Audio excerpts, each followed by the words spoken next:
Hi, my name is Jay Grams. My family has owned the Volo Auto Museum since 1960. We have a few hundred of the most exciting collector cars, and they're all for sale in one location. I personally have handpicked them from around the country. Welcome to my sales shop. Come on, let's go for a spin. And this takes me right back to my Miami Vice days. Every Friday night I look forward to watching that show.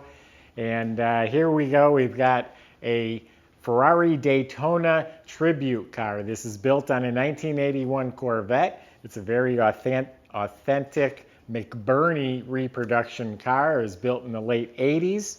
And obviously the colors in that, it's just like the car from Miami Vice.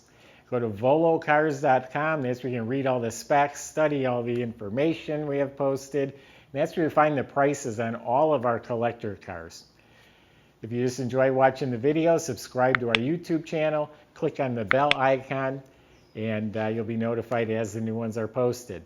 But right now, real quick, go grab a white jacket and a pastel t-shirt, and let's go for a spin. Yeah, this car has a lot going for it. The real Ferrari Daytonas, they made 127 of them. If you could find one, you'll spend $500,000 to $1 million to buy it. We have one of the originals from the TV show. It's on permanent display in our museum. Looks just like this. You couldn't tell it apart from ours.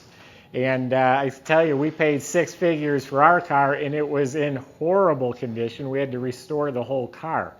So this car has some value. Anyone that knows these cars knows the Mcburnie name. Mcburnie built the car for the TV show, and he actually established a factory to start making these cars. Problem is, he did such a good job, Ferrari sued him, and he had to stop production after only building a couple of dozen of these. So not only is this a real Mcburnie, and a lot of people question whether they have a Mcburnie or not, but I've got a folder full of documentation. I have the original invoice when this car was built. It was $8,900 for the package. Mcburnie built the car. I have letters corresponding from Tom Mcburnie himself to the gentleman that ordered the car. It was out in California. That's where the car lived. The first half of its life. It was built in 1987. And they started with a 1981 Corvette. So take it to any Chevy dealer to have it serviced or worked on. Matter of fact, you look at our undercarriage pictures, you would swear you're just looking at an 81 Corvette. Everything looks proper. It's completely stock. The independent suspension front and back.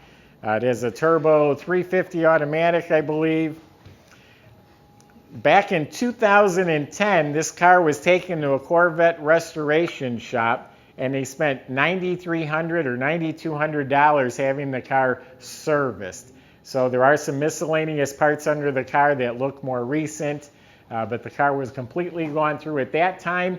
Since then, the owner has not driven it much. He's taken it out occasionally. He's had the oil changed, so it's been well cared for since then. The body is actually better than most. This thing really fits well. There's no damage, nothing's broken. There's no fiberglass cracking or anything like that.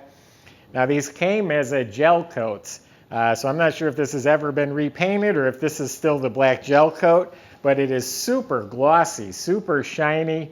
And I'm not saying if you look close you won't find an imperfection, but this thing is really slick and shiny.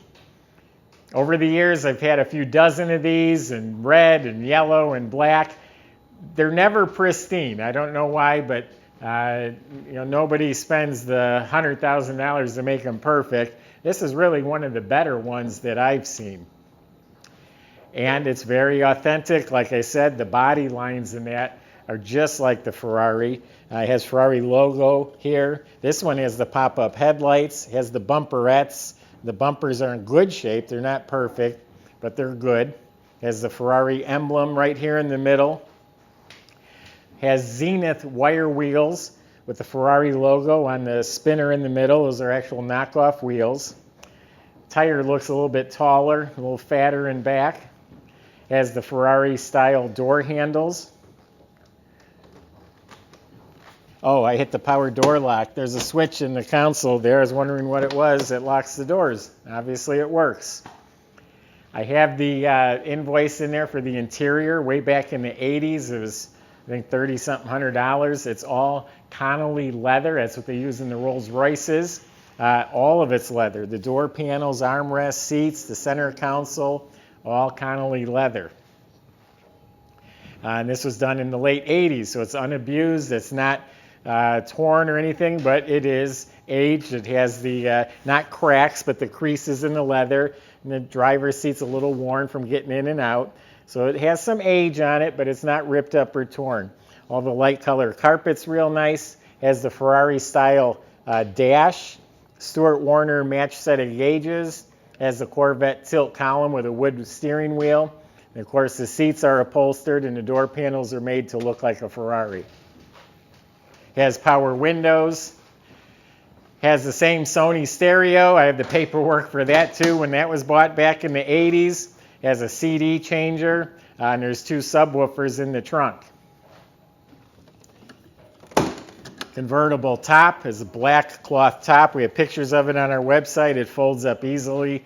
One person, no problem. There is a wiper mark going across the windshield there. The engine compartment is also like looking at an 81 Corvette. The smog equipment is still hooked up. The heat riser tube off the air cleaner, the cruise control, the ignition system, all of it just stock 81 Camaro, or Corvette I mean. Wiper motor looks recent. So take this to anyone that works on a Corvette. It's a 350 motor. This doesn't want to stay up all on its own, so I'm going to let it down. And then back, it's all Ferrari style. Has the 4 exhaust coming out the back here. And I should have opened this before, but it's just it's boxed and carpeted. 2 subwoofers up front there. There's pictures on our website. Oh, here it is. Behind the rear seat, you lift the panel. That's where you find the battery. Looks like it has a boot that snaps over the top. That's nice. I was thinking that was a little bit ugly. Just some extra miscellaneous parts. I remember the owner saying a couple of these parts are hard to get. So there you have it. Let me start it up.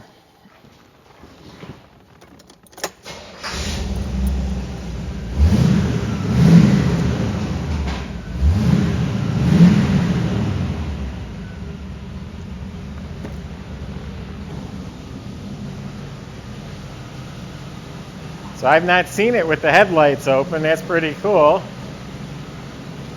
Not all of them have the Ferrari emblems on them either. This one does. This is one of the nicer ones I've seen, but I'm not trying to give the impression that it's perfect, but it's a pretty nice car.